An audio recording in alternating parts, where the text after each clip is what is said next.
When we first meet Lorraine, it's almost at the end of the movie for her, which her body is completely broken and bruised. How many of those bruises were actually real and not makeup? A few of them, a few of them were real. As I was training, I would take photos knowing that we were going to do that scene. And so as I was training, I would take photos of the actual bruises that I did get. And I would I had like a whole file of all of my real bruises. And we did try to match some of those. And then we kind of went back and looked at the fight. And so we wanted to be realistic and what I was actually doing in the fights and how I was being thrown down the stairs and what that would actually leave on my body. Because that fight, the apartment block fight, is amazing. It seems all one continuous shot. How much of it was continuous and how much of it was camera trickery? A lot of it is continuous. And so really what we were setting out to do was to continue a lot of the fights so that we could do it in one take. Which is a really hard thing to do in action because as soon as you miss a hit, the whole thing kind of falls apart because you can't go in there and cut around it. And so I had to really learn how to fight 20 moves at a time. And that sounds like nothing, but it's actually quite challenging to do in a believable way.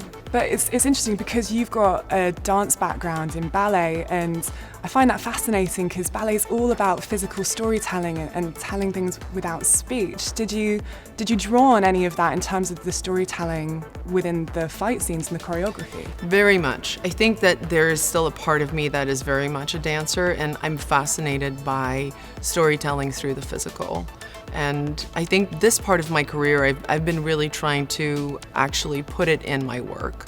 I think that there's something very powerful in movement, and that's not just in a fight sequence or in a big movement, but how you hold your body that says so much more than actually verbalizing what you're going through, what you're feeling.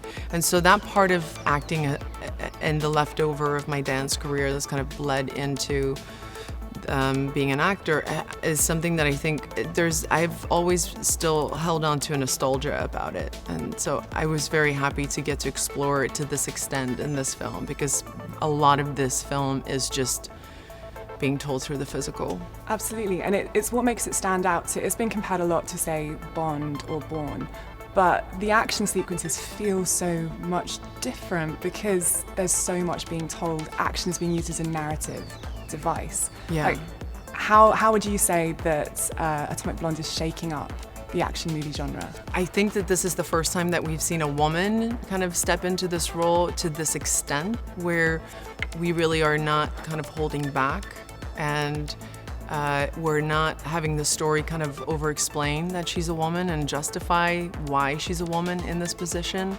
And I think that dramatically is at the core what drives this film. It's about empowerment. It's about a woman kind of taking ownership of her space. And so whatever that is, I think it translates in many different ways. And I think women will be really inspired by that because we don't see enough of that. This is really a fun, great, incredible action-driven film that is at the core about a woman just trying to survive.